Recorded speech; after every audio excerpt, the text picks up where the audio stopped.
방송에서 제공하는 투자 정보는 투자 판단에 대한 조언입니다. 방송에서 제공하는 주식의 가치, 가격 상승 및 가격 하락에 대해서는 방송사에서 보장하지 않습니다. 오늘의 헤드라인 뉴스입니다. 뉴욕 증시에서 주요 지수는 상승세를 이어갔지만 유럽에 대한 미국의 추가 관세 발표로 무역 갈등이 다시 부상한 탓에 상승폭은 제한됐습니다.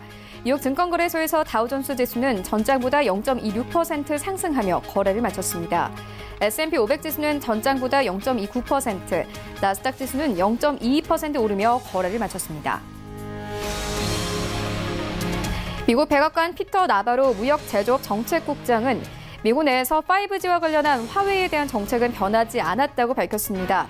나바로 국장은 CNBC 방송에 출연해 기본적으로 우리가 한 것은 화웨이의 칩 판매를 허용한 것이며 이는 국가 안보에 아무런 영향을 미치지 않는 낮은 수준의 기술 품목이라고 말했습니다. 국제 유가가 큰 폭으로 하락했습니다.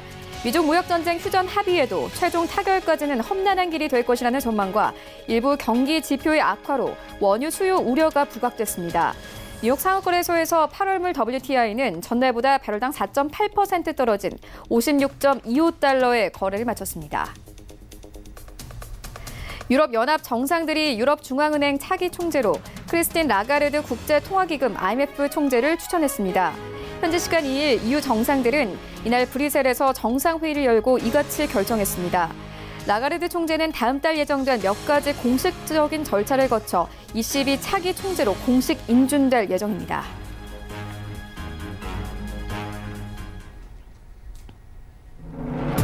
시청자 여러분 안녕하십니까? 출발 증시와이드 1부 시작합니다. 최윤입니다. 어제 우리 증시 양지수 보합권에서 시장 마감이 됐습니다. 코스피는 종일 하락세를 이어오다가 장 막판에 소폭 하락하면서 2120선에서 어제 시장 종가 형성됐습니다. 일본의 수출 규제 소식과 더불어서 무역 전쟁이 유럽으로까지 확산될 수 있다는 우려감이 나오면서 어제 코스피 시장에서는 기관들의 매도폭이 커지면서 하락세로 마감이 됐습니다.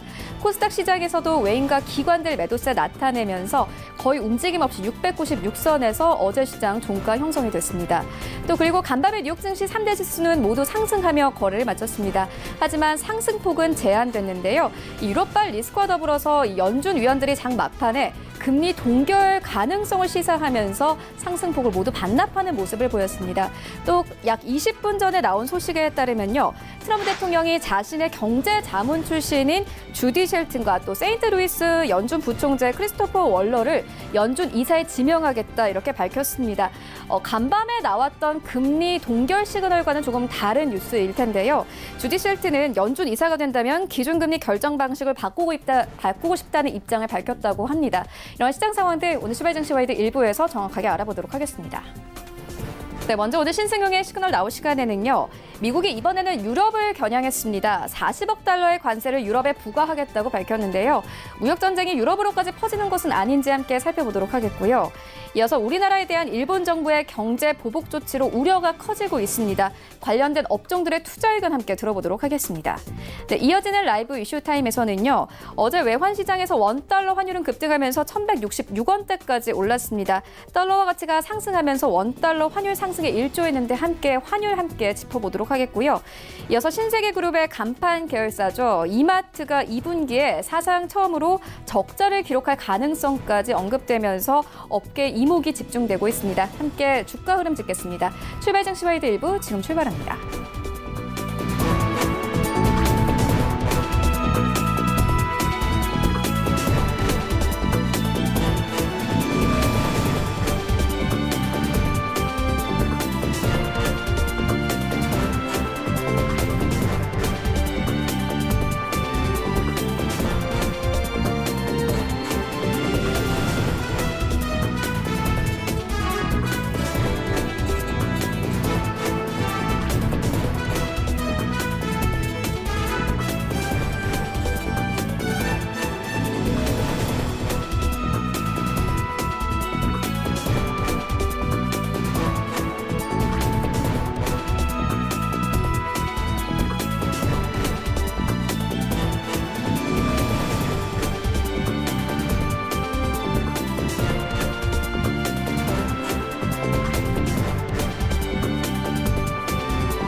시장의 중심이 되는 이슈를 꼼꼼하게 체크합니다. 신승용의 시그널 나우 시간인데요. 브레인코리아 인베스트 신승용 대표 화상으로 연결되어 있습니다.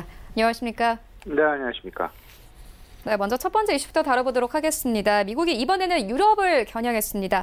40억 달러의 관세를 유럽에 부과하겠다 이렇게 밝혔는데요. 이런 영향 때문인지 간밤에 뉴욕 증시 3대 지수도 상승폭이 모두 제한되는 모습을 보였습니다. 시장 영향 어떻게 보십니까?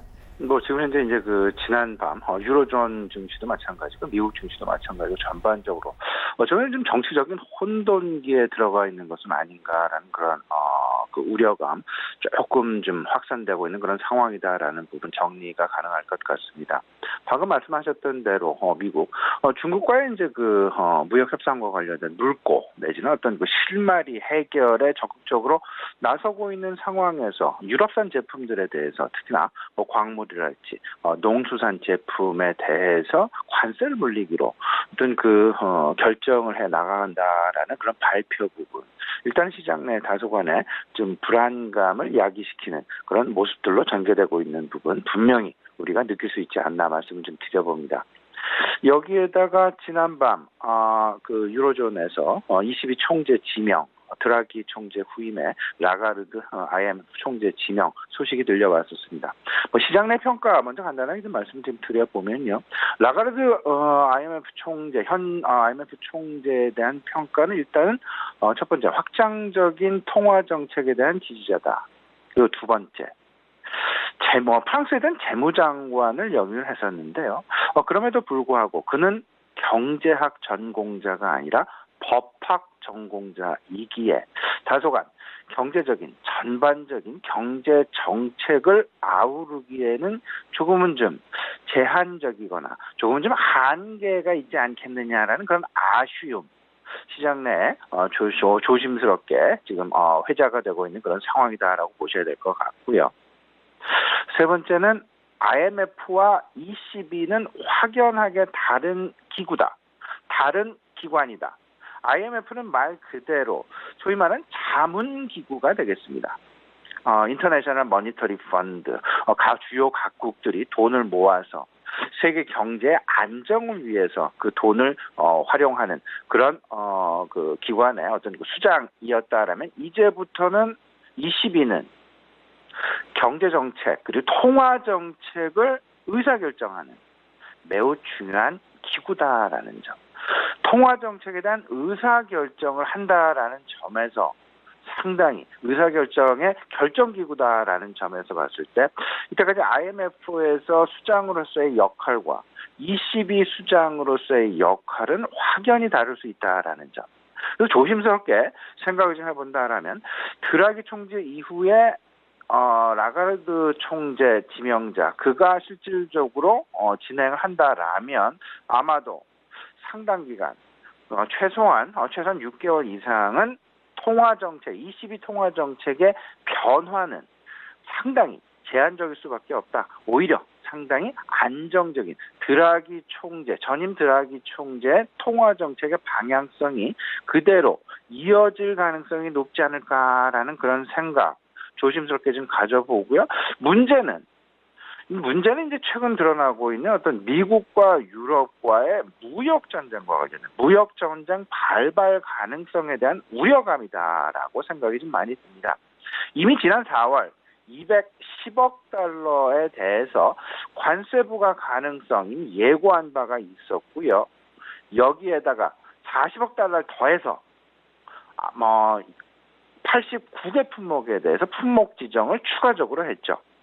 일단 이 부분에 대한 어떤 시발점은 에어버스 유로존산 에어버스 항공 제조사에 대한 보조금 이에 대한 미국 보잉사의 피해로부터 시작이 되었다라고 봐야 될 것 같은데 미국의 속내 결국에는 최근 상당히 힘든 상황을 지속하고 있는 보잉사 이 부분에 대한 보잉사 살리기가 아니겠는가 이런 어떤 이야기로도 회자가 되고 있다라는 부분 연간 110억 달러 이상의 피해금이 추산되고 있다라는 이야기가 들릴 정도로 그만큼 보잉사와 에어버스사 간의 물밑 치열한 경쟁은 계속되고 있다라는 점. 이 부분 좀 전체적인 윤곽 잡기에서 좀 그림을 그려봐야 될 것 같습니다. 근데 미국이 관세 부과를 한다라면 어쨌든 유로존 역시 보복 관세 나설 가능성이 높겠다. 그렇게 된다라면 미국과 유로존 간의 무역 전쟁 본격화 가능성, 이 부분은 미국과 중국 간의 무역 전쟁보다도 조금은 더 크게 시장을 교란시킬 수 있는, 시장의 우려감을 확산시킬 수 있는 매우 큰 이벤트 중에 하나가 될 것이다라는 점.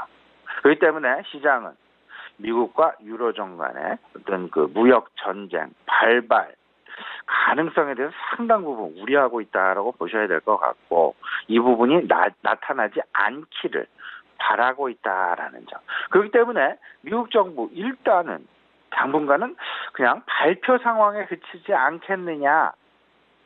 일단 조금은 더 지켜보자라는 쪽으로 시장, 투자 심리 흘러갈 가능성이 높겠고요. 그 배경 생각을 해본다라면 일단 당장은 미국과 중국 간의 무역 협상에 집중을 해야 될 것이다. USTR이 유로존 따로 중국 따로 일단 뭐 고위급에서는 그렇게 진행될 가능성은 상당히 제한적이지 않겠느냐. 일단 중국 쪽에 치중을 할 가능성이 높겠다. 그리고 또 하나 있죠. 공청회 진행 지금 예정이 되어 있습니다. 8월 5일 한 달여 앞으로 다가와 있는데요. 공청회 진행 결과를 보고 또 진행할 가능성이 있을 수 있다라는 점 생각을 해보시면서 일단 당분간은 발표 상황 그 자체도 그 이하도 아닌 이렇게 좀 평가가 되지 않을까 생각이 되고요. 단기적으로 일단 미국과 중국 간의 무역 협상이 과연 어떤 그림, 어떤 모습을 그려갈지, 지난밤 트럼프 대통령이 이야기하고 있는 부분과 실질적인 실무자들이 이야기하고 있는 부분에서는 상당히 큰 온도차가 나타나고 있다라는 점. 무역 협상도 마찬가지고요. 그리고 그다음에 화웨이 제재 완화권도 마찬가지가 되겠습니다. 소위 말하는 정상이 이야기하는 부분과 실무진이 이야기하고 있는 부분은 큰 그 갭 내지 온도차가 분명히 생길 수밖에 없다라는, 그만큼 트럼프 대통령이 조금은 좀 앞서 나가는 그런 경향을 보이는 것은 아닌가. 조금은 좀 너무 긍정적인 쪽보다는 일단은 긍정적으로 흘러는 가되 좀 속도 조절에 대해서 좀 완급 조절에 대해서 좀 생각을 미리 해보시면서 천천히, 너무 공격적인 시장 대응이 아니라 천천히, 지금 이제 뭐 2분기 실적도 지금 당장 눈앞에 두고 있는 그런 상황이 되겠죠. 일단 뭐 지난밤 뉴욕 시장의 마감 상황, 상승 분위기에서 다소간 뭐 광보합권 분위기로 마감됐다라는 점. 점차 어떤 그 기대감과 관련된 모멘텀이 둔화되고 있다라는 부분 생각을 해보시면서 이제 확실하게 시장 둘러보고 가는 그런 전략이 필요해 보이지 않을까 생각이 됩니다. 네, 미국과 유럽의 이 무역 전쟁이 본격화될 수 있다는 우려가 확산되고 있다. 하지만 단기적으로는 미중 무역 협상의 뉴스플로우에 주목을 해야 한다. 이렇게 짚어주셨습니다. 이어서 다음 이슈로 옮겨가 보도록 하겠습니다. 우리나라에 대한 일본 정부의 경제 보복 조치로 우려가 커지고 있는 상황입니다. 특히나 뭐 반도체 같은 경우에는 어제 시장에서 좀 밀리는 모습 보였는데 대응 전략 어떻게 보고 계십니까? 예, 지금 뭐 당장 이제 내일부터 코앞에 지금 눈에 다가온 그런 상황이죠. 일본 정부가 내일 4일부터 수출 규제 발효가 예정되어 있다라는 점. 지금 보면 뭐 SK 하이닉스도 그렇고요, 삼성전자도 그렇고, LG 전자도 그렇고요. 각 해당 품목을 수입하고 일본으로 수입하고 있는 업체들 입장에서는 사실은 상당히 지금 현재 뭐 상황 파악마저도 명확하게 하고 있지 못하는 그런 상황이다라고, 너무 급작스럽게 지금 진행이 되고 있는 그런 상황이라서요. 이런 부분들이 실질적으로 어제도 그렇고요, 그저께도 그렇고, 뭐 삼성전자의 주가랄지 전반적인 반도체 업종 주가에 어떤 좀 불확실성, 뭐 구름 속을 걷고 있는 그런 상황이다라고 할까요? 조금 좀 불확실성의 양상이 그대로 우리 시장 내에서 전개되고 있다라고 보셔야 될 것 같습니다. 월요일 아침에도 제가 스튜디오에 출연해서 이 부분과 관련해서 우리 시청자 여러분 간단히 좀 말씀을 좀 나눈 바가 있었는데요. 7월 4일부터 반도체 소재 4개 품목에 대해서 한국에 대한 수출 규제 내일부터 시작이 된다라는 점. 그 622L 디스플레이의 주요 원재료인 소재인 플루오린 폴리이미드, 그다음에 반도체 제조에 쓰이는 위지스트하고요. 고순도 불화 수소. 모든 것들이 다 일본 반도체 첨단 재료에 있어서의 글로벌 강국이다라고 해도 과언이 아닐 것 같습니다. 일단 글로벌 점유율 최소한 50%, 70% 이상 가지고 있는 종목이 숫자로 헤아릴 수 없을 정도로 많이 가지고 있다라는 점. 정리를 좀 해보면 중국의 히토류의 무기 전략화에 이어서 일본 역시 그들이 가지고 있는 경쟁력, 이를 무기로 해서 반도체 첨단 재료를 그들의 어떤 그 자원, 무기화로 삼고 있다라는 점. 여기에 조금은 더 우리가 우려감이 좀 커지고 있는 부분이 있습니다. 웨이퍼, 다들 알고 계시죠? 웨이퍼도 실질적으로 고부가 웨이퍼 그러니까 중저가 제품, 좀 집적도가 낮은 웨이퍼 같은 경우에는 실제로 우리나라에서도 생산을 하고 전체적으로 다른 대체 품목 구할 수 있는 부분들이 분명히 있겠지만 고부가 제품용 그러니까 집적도가 높은 반도체를 생산하기 위한 웨이퍼 같은 경우에는 전량 일본산 웨이퍼를 사용하고 있다. 일본에서 수입을 하고 있다라는 점. 웨이퍼 대일 의존도가 무려 50% 이상이나 됩니다. 웨이퍼의 일본 외 국가로부터의 수입 대체 아무래도 좀 제한적일 수 있을 것이다라는 점. 이 부분까지 생각을 하시면서 지금 이제 반도체 업종 상당히 중요합니다. 그 실적 발표 5일 당장 금요일 삼성전자 실적 발표 앞두고 있는 그런 상황.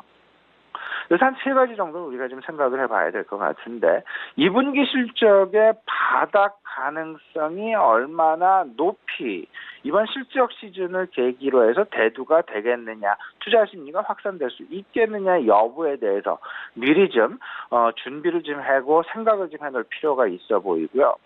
저 개인적으로는 조금 이번에 오히려 삼성전자랄지 SK 하이닉스, 물론 환율에 대한 이익, 환율에 대한 긍정적인 어떤 그 실적에 반영되는 부분도 있을 수 있겠습니다만은 어찌 보면 상당히 위험한 실적 쇼크 가능성도 우리가 조심스럽게 생각해 볼 수 있겠다. 왜 그러냐면 최근에 어떤 그 반도체 업종, 미국의 반도체, 필라델피아 반도체 지수의 움직임과 우리나라 주요 반도체 기업들의 움직임 전혀 다른 방향으로 움직이고 있다라는 점은 사실상 2분기 실적 시즌이 바로 코앞에 다가와 있는 그런 상황들 속에서 실질적으로 이런 부분들이 조심스럽게 기관 투자자들 사이에 그리고 외국인 투자자들 사이에 반영되고 있는 것은 아닌지 의심을 분명히 해볼 만하다. 따라서 지금 현재 밸류에이션상 낮다라는 관점, 주가가 낮다라는 관점에서 접근하는 것보다는 2분기 실적, 지금 낮아진 기대치, 낮아진 전망치보다 조금은 더 실망스러운 실적 발표가 있을 수 있다라는 점까지 생각을 해보시면서 2분기 실적 바닥 여부 확인 분명히 필요해 보이고요.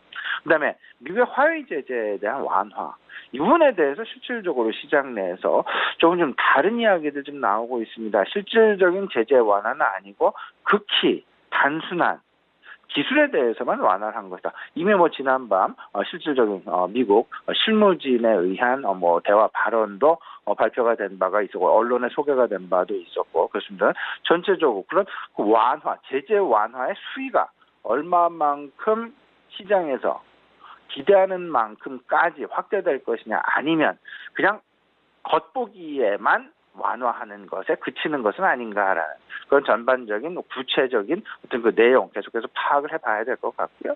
일본의 첨단 소재 수출 제한 과연 여기서 끝나게 될 것인지 우리나라 정부는 일단은 WTO에 제소를 한다라는 입장은 가지고 있습니다만은 이 부분을 놓고도 설왕설래 말이 지금 많이 진행되고 있다. 대화로 풀어가야 될 것이냐? 그럼 어떤 부분을 내주고 어떤 부분을 가져와야 될 것이냐? 지금 당장은 조금 좀 판단을 하기에는 좀 섣부른 감이 없지 않아 있다. 따라서 당장 반도체 업종을 보기에는 아마도 2분기 실적 이 부분을 먼저 짚고 나가는 것이 가장 바람직한 전략이 아닐까 생각이 되고요. 전체적인 투자 전략 간단하게 우리 시청자 여러분 좀 말씀을 좀 나눠보도록 하겠습니다. 지금 현재 시장 내에 있는 재료 크게 두 가지, 그리고 또 한 가지 추가해서 말씀을 좀 드려본다면, 그 무역 협상이라는 것 한 가지와 금리 인하라는 것 두 가지, 그리고 세 번째가 마지막 2분기 기업 실적, 특히나 반도체 업종의 기업 실적이다라고 지금 현재 시장 투자 핵심의 어떤 그 근간에 있는 세 가지를 꼽아볼 수 있을 것 같습니다. 근데 문제는 지난밤에도 미국 증시에서 각 연은 총재들의 어떤 그 이야기에서도 나왔듯이 실질적으로 무역 갈등의 완화로 인해서 금리 인하 가능성, 금리 인하 기대감이 반감되고 있다라는 부분, 오히려 상쇄시켜가고 있는 그런 모습들이 미국 시장 내에서도 지금 현재 나타나고 있다라는 부분 생각을 해보시면서 무조건적인 무역 갈등이 완화되고 금리 인하도 될 것이다라는 두 가지 모두 다 시장 내 긍정적으로 작용을 할 것이다라고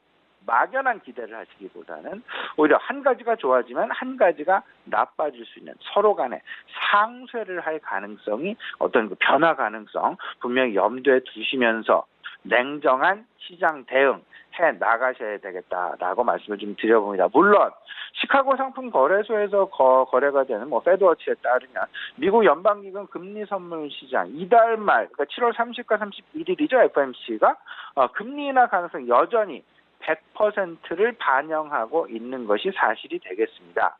25bp 전망이 74%, 그리고 50bp 인하 가능성 전망이 25%, 합쳐서 100% 말 그대로 전망이 지금 되고 있는 것이 사실인데요.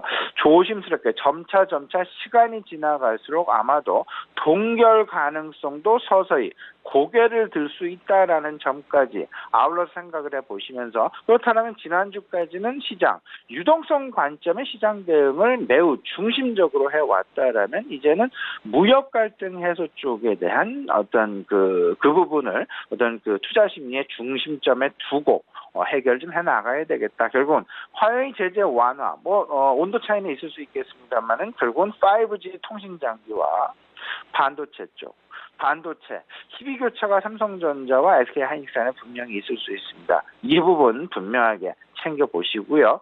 고성장주에 대한 관심이 여전히 필요하게 되겠다. 특히나 자율주행이랄지 전자 결제 관련주 이 부분 최근 크립토 커런시에 대한 관심 크게 늘어나고 있는 그런 상황이죠.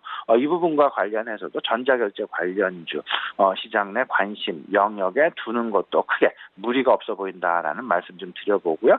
중국 소비주 계속 관심을 가져야 될 것 같습니다. 화장품과 면세주에 대한 관심 필요해 보이지 않나 정리해드리도록 하겠습니다. 네, 내일부터 일본이 이 수출 규제를 시작하게 되는데 김상조 청와대 정책실장은 이에 대해서 주요 기업들과 만나서 대책을 논의하고 있다 이렇게 밝혔습니다. 오늘 그렇게 밝혔는데요. 5대 그룹과 직접적으로 좀 연락을 해서 정확하게 좀 협력을 해 나가겠다 이렇게 밝혔습니다. 이런 부분들 함께 좀 보시면서 시장 대응하시면 좋을 것 같습니다. 지금까지 브레인코리아 인베스트 신승용 대표와 함께했습니다. 고맙습니다.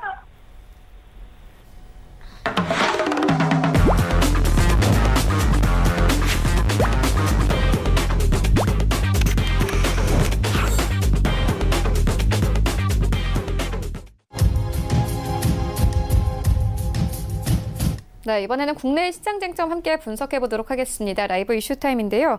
한국투자증권 김건진 차장 전화 연결되어 있습니다. 안녕하십니까? 네, 안녕하십니까? 네, 먼저 첫 번째 이슈부터 시작을 해보도록 하겠습니다. 어제 외환 시장에서 원달러 환율 급등하면서 1,166원대까지 올랐습니다. 이 달러 가치가 상승하면서 원달러 환율 상승에 일조를 했는데요. 간밤에 NDF 시장 시세를 좀 살펴보면 오늘은 이런 정도 하락 출발이 예상되고 있는 상황입니다. 현재 환율 상황 어떻게 보고 계십니까?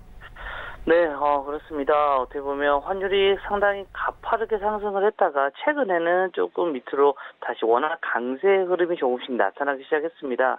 그러면서 이렇게 되면 시장의 안정화가 다시 찾아올 수 있는 게 아니냐라는 얘기, 그리고 어떻게 보면 G20 회의에서도 마찬가지로 달러를 좀 약세를 만들고 이런 타통화들을 좀 강세를 만들어서 미국이 조금 더 자기들이 유리한 방향으로 흘러가려고 많이 노력을 했던 것 같습니다. 그렇지만 실제로는 그렇게 되지가 않았다라는 얘기를 해드리겠습니다. 어제 같은 경우도 원달러 환율이 상승 마감을 했습니다. 어떻게 보면 간밤에 이런 달러가 가치가 급등한 데다 이런 장중 달러 위안 환율도 상승을 하면서 원달러 환율도 레벨을 높였다라고 생각을 하시면 됩니다. 오늘 같은 경우는 NDF 환율이 살짝 어떻게 보면 앵커님이 얘기해 주셨던 것처럼 원화의 강세 출발 정도는 가능하다. 그렇지 큰 의미는 없을 것 같다라는 거 얘기를 해드리겠고요. 실제로 어제 같은 경우가 7원 20전이 이런 상승해서 1166원의 거래를 마쳐서 이거 다시 위쪽으로 상승을 해버리나라는 생각을 하게 만드는 거였습니다. 실제로 어떻게 보면 달러 가치가 가장 큰 문제입니다. 원달러 환율의 가장 큰 문제는 어떻게 보면 달러화에 대한 이런 흐름이 가장 중요하다라는 거 얘기를 해드리겠고요. 어떻게 보면 3개월 만에 가장 가파른 상승세를 보이면서 이런 이슈가 나오고 있고 주요국들 중에서 유일하게 지금 현재 경기가 괜찮은 나라 바로 이 미국이다라는 얘기를 해드리겠습니다. 미국 경제지표가 가장 양호한 모습이 나타나면서 미국 달러 가치가 계속해서 상승하고 있는 것이다라고 보고 있다라는 얘기를 해드리겠고요. 여기 환율 같은 경우도 마찬가지입니다. 오늘은 그나마 지금 현재 원화가 강세가 살짝 나와서 조금 원화의 이런 강세 쪽으로 출발할 확률이 높다라는 거 생각을 하시면 될 것 같고요. 근데 이게 추세가 다시 우리가 워낙 강세 쪽으로 바뀔지 이것은 오늘 환율의 상황을 보셔야 될 것 같다라는 얘기를 했고요. 시장에서 어떻게 보면 환율의 흐름 이게 얼마나 중요한 거냐면 어떤 우리가 급격한 어떤 경제적 변화가 있을 때도 가장 먼저 변화하는 것은 환율의 흐름이다라는 것을 다시 한번 안내를 해드리도록 하겠습니다. 네, 이어서 다음 이슈로 옮겨가 보도록 하겠습니다. 신세계그룹의 간판 계열사죠. 이마트가 2분기에 사상 처음으로 적자를 기록할 가능성이 제기되면서 이 업계 이목이 집중되고 있습니다. 관련된 주가 흐름 어떻게 보십니까? 자, 신세계 간판 그룹이라고 할 수 있는 이마트입니다. 근데 최근 유통업을 보면 시장이 좋지 않다라는 얘기를 해드릴 수가 있을 것 같고요. 실제 경기가 우리나라 지금 현재 경기가 참 조금 많이 힘들다라는 것을 유통업계에서를 통해서도 확인할 수가 있다라는 얘기를 해드리겠습니다. 신세계그룹의 간판 계열사라고 할 수 있는 이마트가 2분기에 사상 처음으로 적자를 기록할 가능성이 있다라는 얘기를 해드리겠습니다. 이마트는 제기 11위인 신세계그룹의 캐시카우 역할을 하고 있는 겁니다. 그리고 그룹 전체 매출의 절반을 차지할 정도로 주력 계열사여서 만약 이마트가 적자를 기록해버리면 그룹 전체에 미칠 파장이 만만치 않을 것이다라고 생각을 하시면 될 것 같습니다. 실제 유통업계에 따르면 지난 1분기 작년 동기보다 51%나 감소한 743억의 영업이익을 기록한 이마트가 2분기에는 이보다 훨씬 저조한 실적을 나타낼 것이라는 지금 현재 우려가 나타나고 있습니다. 실제 이마트가 2분기 영업이익이 작년 동기보다도 한 70%나 감소한 한 160억 정도가 지금 현재 예상치가 나오고 있고요. 잘못하다가는 혹시나 영업 적자까지도 가능할 수도 있다라는 이야기가 돌고 있습니다.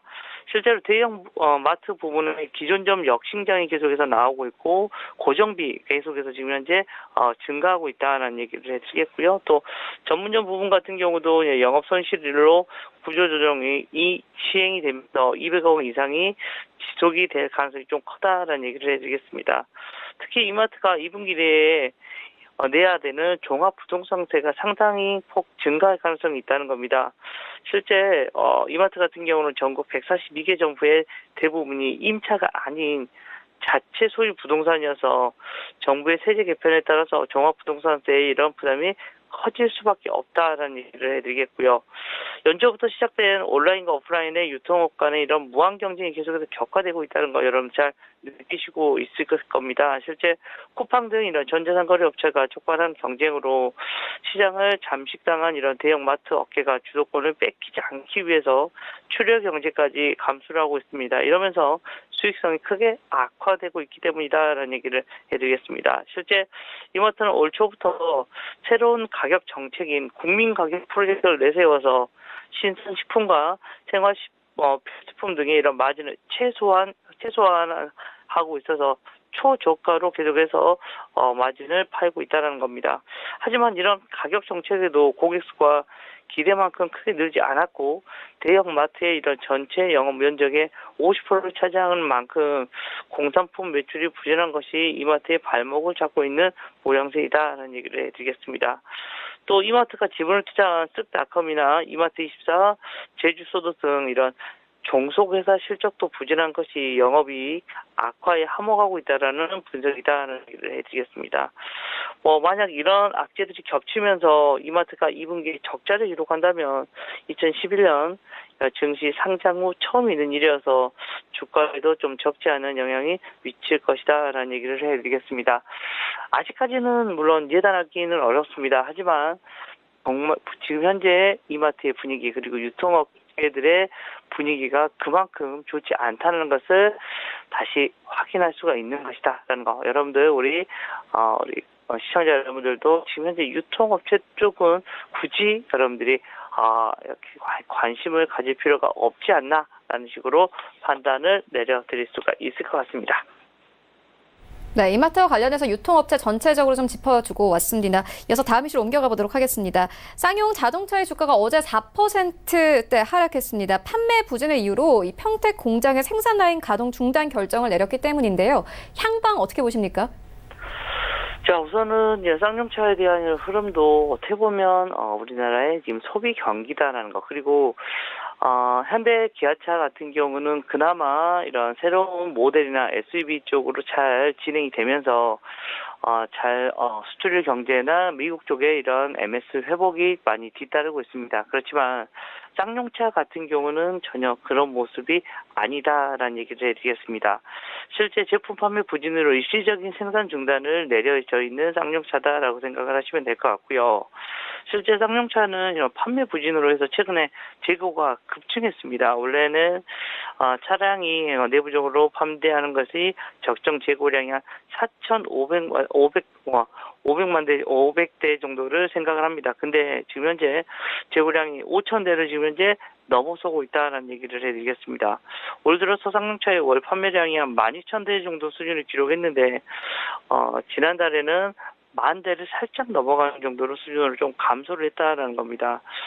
전략 모델은 코란도 같은 경우만 3월에만 2,200대 정도가 팔리면서 좀 괜찮았습니다. 그런데 4월부터는 판매량이 다시 둔화가 돼버렸다는 거 얘기해 드리겠고, 실제로 6월달 판매량은 1,114대에 그쳤다는 겁니다. 또 인기 모델인 티볼리 판매량 같은 경우가 지난달 2,940대로 5월 판매량 거의 4,000대보다 지금 현재 25% 가까이는 감소를 하고 있습니다. 지금 현재 인기 차종도 조금은 불확실하고요. 어떻게 보면 브랜드 네임 같은 경우도 실제로 현차기차 그리고 외제차들을 좀 선호하는 이런 일반적인 국민들이 어떻게 보면 쌍용차보다는 이런 식의 흐름이 계속해서 진행이 되고 있는 것 같다라는 거 얘기해 드리겠고요. 작년 같은 경우는 티볼리가 상당히 잘 팔려주면서 쌍용차가 숨을 좀 쉴 수 있는 모습이 나타났었는데 실제 이런 모습이 나타나고 있지가 않다라는 얘기를 해드리도록 하겠습니다. 당분간은 쌍용차는 우리 시청자 여러분들이 조금 관심 종목에서 좀 제외를 하시는 게 맞지 않나라는 얘기를 드리겠습니다. 네, 그렇다면 오늘장 전략은 어떻게 보고 계십니까? 자, 이제는 7월달 초가 됐습니다. 이럴 시즌은 어떤 시즌이다? 바로 이 실적 발표 시즌으로 돌입이 됐다라고 생각을 하시면 될 것 같고요. 외국인의 어떤 방향성이 제가 먼저 생각을 하셔야 될 거라 생각을 하시면 됩니다. 최근에 어떻게 보면 시장이 계속해서 6월 달만 하더라도 이제 연기금의 어떻게 보면 보험 계속해서 매수세가 들어와 주면서 시장을 좀 잡아주는 역할을 많이 했었습니다. 그런데 최근 들어서는 여전히 또 외국인들의 흐름이 시장에 가장 큰 역할을 하게 되는 것 같고요. 삼성전자 실적이 가장 중요해 보입니다. 시장에서는 한 6조 원 정도에 대한 마지노선을 잡고 있는 것 같고요. 혹시나 그것보다 안 나오게 돼버리면 좀 시장에 좀 전반적인 쇼크가 시작이 될 것 같다라고 판단하시면 될 것 같고, 6조 원 정도가 턱걸이가 나오면 그나마 좀 숨을 쉴 수 있는 시적이 나오는 것이다라고 생각을 하시면 될 것 같고요. 실적이 확인된 후로 어떤 업종이 실적이 잘 나오는지를 확인하셔야 될 것 같습니다. 지금 현재 얘기가 나오고 있는 것은 자동차 부품 업체들, 현차 기차에 지금 현재 MS가 상당히 좋아지면서 이쪽 라인들과 또 5G 관련되어 있는 통신 서비스 업종이 숫자가 아주 잘 나올 것으로 지금 기대를 하고 있습니다. 이쪽 라인들을 여러분들이 좀 더 관심 있게 바라볼 필요가 있지 않나라는 것. 그리고 타 업종들은 아직은 조금 눈치 보기 양상이 계속해서 조금 지속이 되고 있는 게 아닌가라고 여러분들이 판단해 가시면 될 것 같습니다. 네, 이슈와 전략까지 함께 짚고 왔습니다. 지금까지 한국투자증권 김건진 차장과 함께했습니다. 고맙습니다. 네, 감사합니다. 네, 1부는 여기서 모두 마치도록 하고요. 잠시 후 2부에서는 전문가들과 함께하는 종목 라이브쇼 라이브 매매 타임이 이어집니다. 여기 더해서 오늘 장에서 이슈몰이라고 있는 특징주까지 꼼꼼하게 살펴봐 드리겠습니다. 채널 고정해 주시고요. 저희는 잠시 후 2부로 다시 찾아오도록 하겠습니다.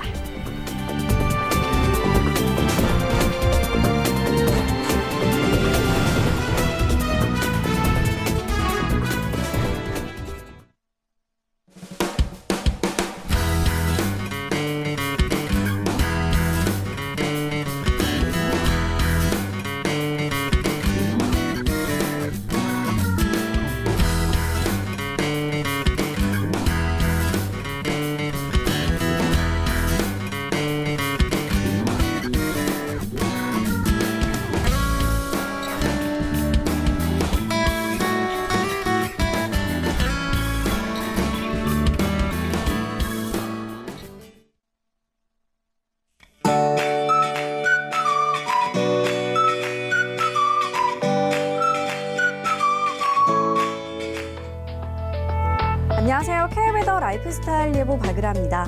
장마가 주춤하는 사이 날은 갈수록 더 더워지고 있습니다. 오늘 서울의 낮 기온 31도, 내일은 32도, 금요일에는 폭염 단계인 33도까지 치솟겠는데요. 여기에 습도까지 높아서 불쾌감도 강하게 나타나겠습니다.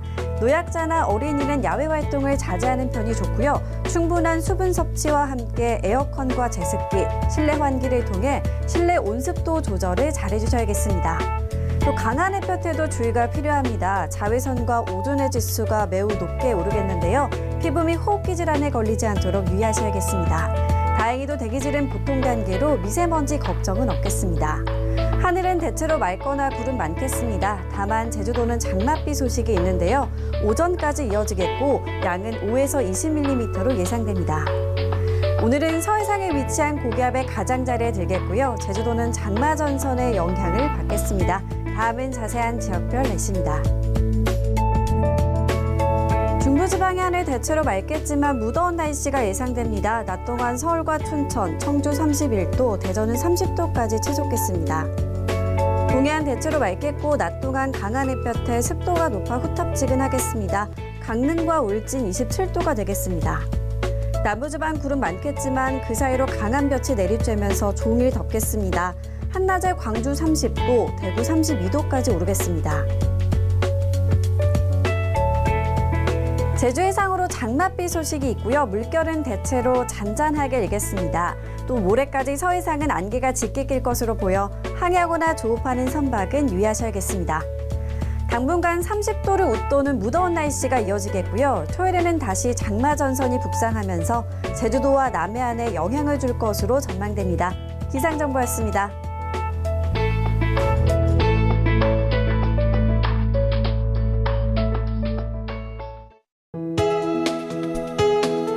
본 방송에서 제공하는 투자 정보는 투자 판단에 대한 조언입니다. 방송에서 제공하는 주식의 가치, 가격 상승 및 가격 하락에 대해서는 방송사에서 보장하지 않습니다.